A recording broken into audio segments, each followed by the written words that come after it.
మాత్రే నమః. నా ఛానల్కి స్వాగతం. సీతాలక్ష్మి ధవళ. మీరందరూ నా ఛానల్ ఎంతగా ఆదరిస్తున్నందుకు చాలా ధన్యవాదములు. మనము 1000 శిరస్సులు ఖండించిన అపూర్వ చింతామణి జానపద కథని చాలా అద్భుతమైన కథండి. ఇప్పటి వరకు కొంచెం స్లోగా అయినా ఇంకా ముందు ముందు చాలా అంటే మరి హీరో రావాలి కదా, హీరో వచ్చాక చాలా అద్భుతంగా ఉంటుంది. అంటే రేపు ఏంటి అవుతుందా అన్న అంత ఆతృతగా ఉంటుంది. ఈ వారం మనము ఈ ఎపిసోడ్ని తెలుసుకుందాం.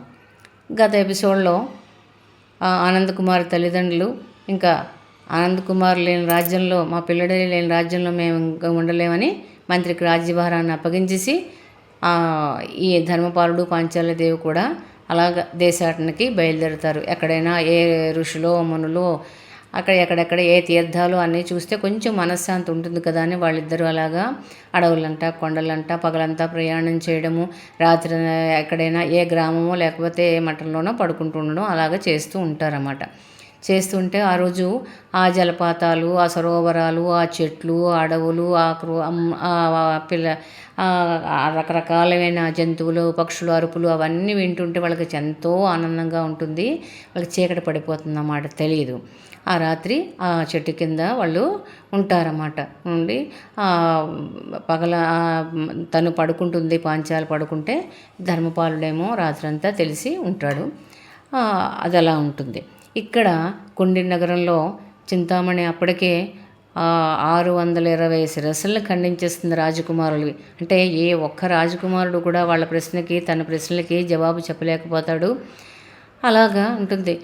తను ప్రతిరోజు రాజకుమారుడు రావడము, మేట నొక్కడము, ఆ ప్రశ్నలను తను అడగడము, జవాబులు చెప్పలేకపోవడము, అది అతని శిరస్సు ఖండించడం, ఇలాగా తనకి ప్రతిరోజు అదొక అంటే ప్రతిరోజు 2 రోజులకో 3 రోజులకో అది దినచర్య అయిపోయింది. అలాగా 6 నెలల కాలం అయిపోయింది. 6 నెలల కాలం అయిపోతే ఆ రోజు చింతామణి శోభ అలా కూర్చుంటారు. ఏమే 6 నెలలు అయిపోయింది, నాకు ఏంటి అడవి కాసిన వెన్నెల అయిపోతుంది, పెళ్ళి లేదు, ఏమీ లేదు, అవతల అమ్మానాన్నని బాధ పెడుతున్నాను, యువతల నేను ప్రేమించిన నా ఆనంద్ కుమార్ని నేను నా ఖడ్గానికి బలి చేశాను, ఏంటి శోభ ఇదంతాను అంటేను, ఏమోనమ్మా ఏం చేయమన్నావు అని అంటుంటే ఇంతటి లోపలే వీళ్ళు ఇలా మాట్లాడుకుంటుంటే కీర్తికాముడు వస్తాడన్నమాట. కీర్తికాముడు వచ్చి అమ్మ ఎలా ఉన్నావు, ఏంటి సంగతులు అంటేను, నాన్నగారు బాగానే ఉన్నాము అని శోభ. అమ్మ అలా కాదమ్మా, ఇప్పటికీ 6 నెలలైంది, 620 రాజకుమారులు తలక శిరస్సులు ఖండించావు తెలిసిన అంటే, ఏమో నాన్నగారు నాకు తెలియదు, నా కర్తవ్యాన్ని నేను నిర్వర్తిస్తున్నాను, గురువుగారు ఆజ్ఞ అంటేను.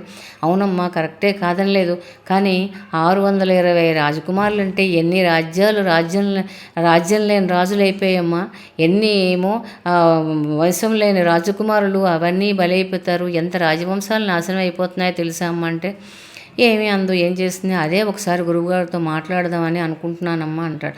అమ్మో అప్పుడే చింతామణి గుండెలు గబగబా కొట్టుకుంటుంటే ఇతను ఎక్కడెక్కో అడిగిస్తాడు, ఆ గురువుగారి కోపం వస్తుందా ఏంటా అనేది తను అనుకుంటుంటే ఏమిటనుకోవాలి, అసలు ఆ రాజకుమారులందరూ తెలివి తక్కువ అనుకోవాలా, లేకపోతే ఈ ప్రశ్నలు అంత కఠినంగా ఉన్నాయి అనుకోవాలా, అది ఏంట అనేది నాకు అర్థం కావటం లేదంటే అప్పుడు శోభ అంటుంది, రాజకుమారులు ఎవరు తెలివి తక్కువ వాళ్ళు కాదు, కాకపోతే ప్రశ్నలే అంత కఠినమైన అయి ఉండొచ్చు అంటుంది. అంటే అదే ఒకసారి గురువుగారితో మాట్లాడదామని అంటేను, లేదు నాన్నగారు, గురువుగారు చాలా నిష్ఠతోనేమో తను దేనిలో ఉన్నారు, దీక్షలో ఉన్నారు, మీరు ఇప్పుడు వెళ్ళి అతనికి భంగం కలిగించొద్దు, నేనే నెమ్మదిగా కనుక్కుంటానులేండి అని నాకు చెప్పేస్తుంది. అంటే తను ఎక్కడికి వెళ్తే గురువుగారు ఏమైనా అంటాడేమో, తనకి శపించేస్తాడా ఏంటా అనేది తన భయం అన్నమాట. అంటే అమ్మ ఎలా ఉంది నాన్నగారు అంటే, ఎలా ఉంటుందమ్మా, అలాగే ఉన్నది, నీ గురించి బెంగ పెడుతూ ఉన్నది, ఏమిటి చేస్తాం, ఎప్పుడు పెళ్ళి అవుతుందా ఏంటా, ఈ రాజవంశాలని ఒక పక్క నాశనం అవుతుంది, ఈ క్రతువుకు అంతం ఎప్పుడో ఏమిటా అని అర్థం కాలేదమ్మా మాకు, ఏదో ఇలా బతుకుతున్నాం అని చెప్పేసి అక్కడి నుంచి కీర్తికాముడు తన అంతఃపురానికి వెళ్ళిపోతే లోపల శోభ అంటుందన్నమాట, అమ్మ నేను కూడా సాయంత్రం అయిపోయింది, నేను దేవి పూజ చేసుకోవాలి, నేను వెళతాను. అవును శోభ అక్క, ఈ దేవీ పూజలు దేనికోసం చేస్తున్నావే అంటే, అదేంటమ్మా అలా అంటావు? మంచి కోసమే కదా నేను చేస్తున్నాను. మరి ఇప్పుడు ఇంత అన్నీ అయ్యే కదా, ఏం ప్రయోజనం ఉంటాను? ఏ నీకు త్వరగా పెళ్ళి అవ్వాలని, మనకంతా మంచి జరగాలని నేను ఆ దేవిని పూజ చేస్తున్నాను, నీకు తెలుసు కదా అంటే, అవును మరి ఏంటైతే ఈ హింసాకాండ ఏంటంటే, ఏమోనమ్మా నాకు తెలీదు, నేనంతా దేవి మీద భారం వేసి నేను పూజ సక్రమంగానే చేస్తున్నాను, తర్వాత అమ్మదయ్య అని అక్కడ పోనీ నేను పూజకు వేళ అయిపోయింది, నేను వెళ్ళిపోతానమ్మా, మళ్ళీ ఏ రాజకుమారుడు వచ్చి గంట మోగిస్తే మళ్ళీ నా పూజ ఆగిపోతుంది అని అక్కడి నుంచి శోభ తన పూజా మందిరంలోకి వెళ్ళిపోతుంది.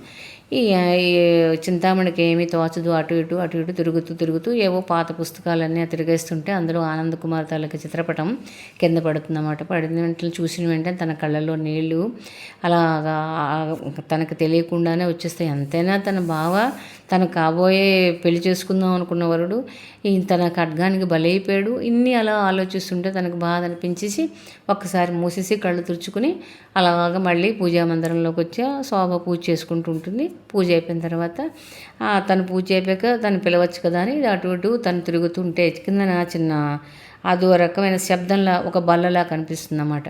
వెంటనే ఇలా కొడితే అదొక ఆ పైన తివాచి తీస్తే అక్కడ ఒక సొరంగ మార్గంలా కనిపిస్తుంది. ఈ లోపల శోభ తాలూకా పూజ అయిపోయాక వస్తే శోభ ఇక్కడ ఏదో లాగా ఉన్నది, అదో రకమైన శబ్దమును ఒక స్వరంగంలా ఉంది, చూద్దామా అంటే చూద్దాం ఏమోనే ఇప్పటి వరకు వచ్చి ఈ బయట అంతఃపురం ఈ శాంతివనం పైన ఏమున్నాయో ఏమిటి లేవో ఏమీ చూడలేదు, అసలు చూసే టైం కూడా లేదు. ఏదో వాళ్ళు రావడము, ప్రశ్నలు అడగడం, వాళ్ళేమో శిరస్సు ఖండించడమే తప్ప నా జీవితం ఇలా ఉండిపోయింది.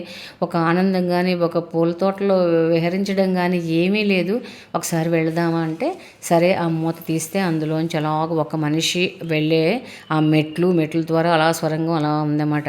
అందులోంచి శోభా చింతామణి నెమ్మదిగా దిగి వెళ్తే అదేమో ఆ శాంతివనం ఆ అంతఃపురంలోంచి ఆ కోట వెనక భాగానికేమో అదంతా దారి అన్నమాట.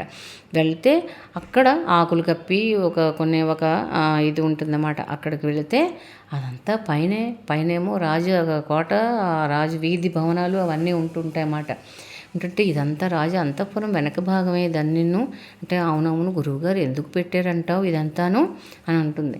ఎందుకేంటి, ఎవరైనా ఇప్పుడు రాజకుమారులు అందరూ ఒకలా ఉండరు కదా, ఎవరికైనా ఏమో ఏ కత్తి పెట్టి ఏవైనా ఆపదలు కలిగిస్తే మనకి రక్షణ కోసం ఇలా నిలిపించారు, నిజంగా ఎంత తెలివైన వాళ్ళో కదా ఆయన అని ఒకసారి మెచ్చుకుని సరేలే ఇవన్నీ మనం ఒకసారి చూసేసి మనం ఎవరైనా మనం చూడకుండా మనం వెళ్ళిపోదాంలే అని అక్కడ వెంటనే చింతామణి శోభ కూడా మళ్ళీ పైకెక్కి ఆ యథాప్రకారంగా మూసేసి ఆ తివాసి వేసేసి వాళ్ళ మట్టుగా ఎవరి పనిలో వాళ్ళు వెళ్ళిపోతూ ఉంటారన్నమాట. ఇలా వెళ్తూ ఉంటే అక్కడ వీళ్ళు ఇలా ఉంటూ ఉంటారు, శోభ పూజలు తను అలాగే ఎవరి పనిలో వాళ్ళు ఉంటూ ఉంటారు.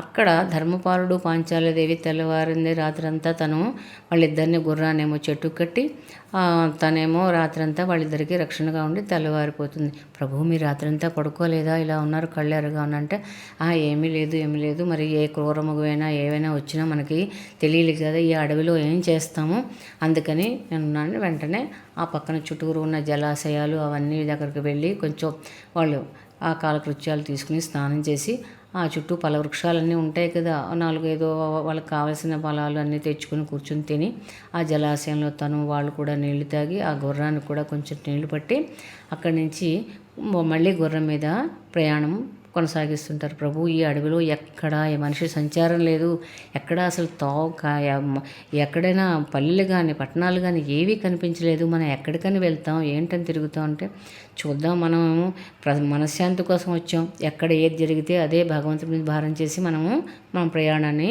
కొనసాగిస్తామని అలాగా గుర్రం మీద ఇద్దరు బయలుదేరి వెళ్తుంటే ఒక దగ్గర అంత దట్టమైన అడవిలో కూడా చిన్న కాలిబాట అంటే ఒకే మనిషి వెళ్ళే బాట కనిపిస్తుంది. అప్పుడు పాంచాలి అంటాడు, దేవి ఇంత కికారణ్యంలో ఈ చిన్న కాలిబాట ఎలా వచ్చిందంటావు అంటే వెంటనే తను దిగి గుర్రంని పక్కన పెట్టి గుర్రాన్ని నడిపించుకుంటూ ఆ కాలిబాటల గుండా ముగ్గురు అలా గుర్రమును ఆ రాజు పాంచాలదేవి ఆ కాలిబాట నుంచి ముందుకలా వెళ్తూ ఉంటారు. ఒక 6 యోజనం దూరం నడిచాక ఒక్కడ చిన్న శిష్యుల్లాగా మాట, చిన్న పిల్లలే అంటే వాళ్ళు వేదము ఆ గురువు ఏదో గురు శిష్యుల్లా కనిపిస్తారన్నమాట వీళ్ళకి. బాబు, ఇది ఏ నగరము? ఇక్కడ మీరెందుకు అడవిలో ఉన్నారంటే, వాళ్ళు ఈ రాజు దుస్తులు, ఈ రాణిని వీళ్ళని చూసి ఆశ్చర్యపోతారు. ఇంత కికారణ్యంలో మీరెందుకు ఇలాగ తిరుగుతున్నారు? అసలు మీరెవరు? మీరు చూస్తుంటే రాజదంపతుల్లా ఉన్నారు అని ఆ శిష్యులు అడుగుతారన్నమాట. మాది బెల్వనగరం అంటే, బెల్వనగరమా? ఇక్కడికి చాలా యోజనాల దూరం ఉన్నదే. మీరిద్దరూ ఎందుకు ఇలా వచ్చేసారు అంటేను, మేము తర్వాత చెప్తాము. మీరు ఎందుకు ఇక్కడ ఉన్నారంటే, ఈ పక్కనే మావు శమంతకమణి మా తాలూకా గురువు గారు, ఆయన తాలూకా ఆశ్రమం ఇక్కడ ఉన్నది, మేము ఆయన శిష్యులము అంటేను. సరే సరే, మేము కూడా ఒకసారి వెళ్ళి చూడొచ్చు అంటే, ఓ తప్పగా చూడొచ్చు, మీరు రండి నా వెనకాతలని ధర్మపాలని పాంచాలని తీసుకుని వెళ్తారు. వీళ్ళు గుర్రాన్ని నాకు పక్కన పెట్టి, అంటే గురువుగారు ఇప్పుడు సమాధిలో ఉన్నారు, ఇప్పటి నుంచి లేవరు, ఆయన తపస్సులో ఉంటారు. మేము సాయంత్రం అయితే సూర్యాస్తమయం అయితే కానీ ఆయన లేవరు, లేచిన తర్వాత మిమ్మల్ని తీసుకెళ్ళి చూపిస్తాం, మీరు అంతవరకు ఇక్కడే కూర్చోండి అనగానే వెంటనే అక్కడ పాంచాల ధర్మపాలుడు కూర్చుంటారు. దేవి ఎంత ప్రశాంతంగా ఉంది కదా, చుట్టూరు పక్కనేమో ఒక పక్క పువ్వుల తోటలు, ఒక పక్కలో ఫలాలు, ఒక పక్క సెలయేర్లు, ఎంత చక్కగా ఉంది కదా ఈ ఆశ్రమము. నిజంగా ఆ మనసుకి ఎంత ఆహ్లాదకరంగా ఉంది, మనం ఇక్కడే ఉండిపోతే బాగుండు కదా అనుకుంటే, అలాగే సాయంత్రం అవగానే వెంటనే ఆ శిష్యులు వచ్చి గురువుగారు కళ్ళు తెరిచారు, మీరు దర్శనం చేసుకోవచ్చు అంటే, ఆ శిష్యుడు వెనకాతల ధర్మపాలుడు పాంచాలదేవి గురువుగారిని దర్శించుకోవడానికి అక్కడికి వెళ్తారు. వెళ్ళగానే గురువుగారికి నమస్కరించి, అయ్యా మీరు చూస్తుంటే రాజదంపతులా కనిపిస్తున్నారు, మీరు ఈ అడవిలో ఇంత కికారణ్య అడవి, ఇందులో ఏ మనుష్య సంచారం కూడా ఉండదు, మీరు ఎందుకు వచ్చారు అసలు ఏంటి అంటే, అప్పుడు ధర్మపాలుడు తను చెప్తాడన్నమాట. ఇలాగా నాకు ఒక్కగానొక కొడుకు, చింతామణి అడిగే ప్రశ్నలకి రాజకుమార్తె కుండి నగరంలోనే ఒక 5 ప్రశ్నలు అడగడం, దానికి జవాబులు చెప్పలేకపోవడము, నా కొడుకు అక్కడికి వెళ్ళి ఆ జవాబులు చెప్పలేక బలైపోయాడు. ఒక్కగానొక కొడుకుని మేము దూరం అయిపోయాక మేము ఇంకా మాకు కొనకు మనశ్శాంతి కోసం అడవులు, కొండలు, ఇలాంటి ఋషుల్ని మునుల్ని కలుసుకుని కొంచెం మాకు మనశ్శాంతిని, కొంచెం ఆ మరుపుని కలుగజేసుకోవడం కోసం మేము ఇలాగ దేశాటనకు బయలుదేరాం మహాప్రభు. అందుకు మీ ఆశ్రమంలో మాకు కొంతకాలం మాకు ఆశ్రయం ఇప్పించండి, మేము ఇక్కడే అనుకుంటున్నాము మేమిద్దరం అంటేను.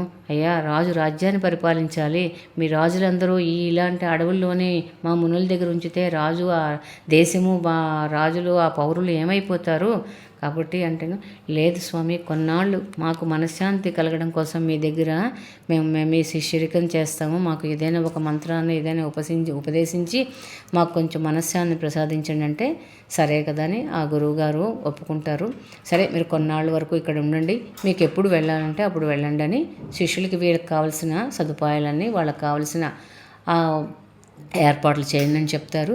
వెంటనే ఆ పక్కన సెలయేర్లు అవన్నీ శిష్యులు అన్నీ పరిచయం చేస్తారన్నమాట. ఆ చుట్టుపక్కల అవన్నీను గుర్రాన్ని మట్టుగా అక్కడ కట్టేసి, ఆ మన్నాడు నుంచి వాళ్ళు కూడా ఒక కాషాయ దుస్తులు ధరించేసి, ధర్మపాలుడు పాంచాల కూడాను ఆ గురువు ఏదేది మంత్రం అయితే ఉపదేశించారో, ఆయన ఏంటి ఉపదేశిస్తారో, ఏ మంత్రాలు తంత్రాలు కాదు కదా, ఓం నమ శివాయ లేకపోతే ఓం నమో నారాయణ అలాంటి మంత్రాలను ఉపదేశించి, మీకు ఏకాగ్రచిత్తంతో మీరు వీలైనన్ని సార్లు పఠించండి, మీకు మనశ్శాంతి కలుగుతుందని వాళ్ళకి కూర్చోబెడితే, వాళ్ళు కూడా అలాగా ఆ గురువుగారు నమస్కరించి ప్రతిరోజు వాళ్ళ కాలకృత్యాలు తీర్చుకుంటూ ఉండము, అలాగా ఆ తపస్సు చేసుకుంటూ ఉంటారన్నమాట. అక్కడ ఈ కుండిన నగరంలో కూడా ఇలా ఈ రాజులు అక్కడ కుండిన నగరంలో ఆ రాజకుమారి యథాప్రకారంగా రాజకుమారులు వస్తూ ఉండడం, తన ప్రశ్నలు అడగడం, వాళ్ళని ఖండిస్తూ ఉండడం, అది ప్రతిరోజు అలాగా అవుతున్నదన్నమాట.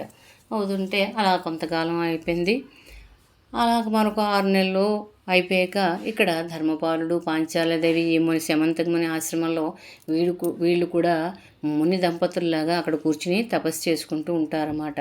అంటే వాళ్ళకి ఒక నెల పోయాక మరొక మంత్రాన్ని ఉపదేశించడము, ఆ గురువుగారు ప్రతిరోజు మంచి మంచి హితభోజులు అన్నీ చేస్తూ ఉంటారన్నమాట. ప్రవచనాలు చెప్తూ ఉండడం, ఖాళీ ఉన్నప్పుడు ఆయన దగ్గరికి వెళ్ళి వీళ్ళ తలకి ఏమైనా సమస్యలు ఉంటేను, ఏమైనా సూక్ష్మాలు అవన్నీ వీళ్ళకి తెలియని విషయాలన్నీ ఆ శమంతకమణి దగ్గర ఆ శిష్యులతో పాటు వీళ్ళు కూడా చిన్న శిష్యులైపోయి అసలు ప్రపంచాన్ని మర్చిపోయి వాళ్ళు ఆధ్యాత్మిక భావంతో అదొక రకమైన అలౌకిక ఆనందాన్ని పొందుతున్నారన్నమాట.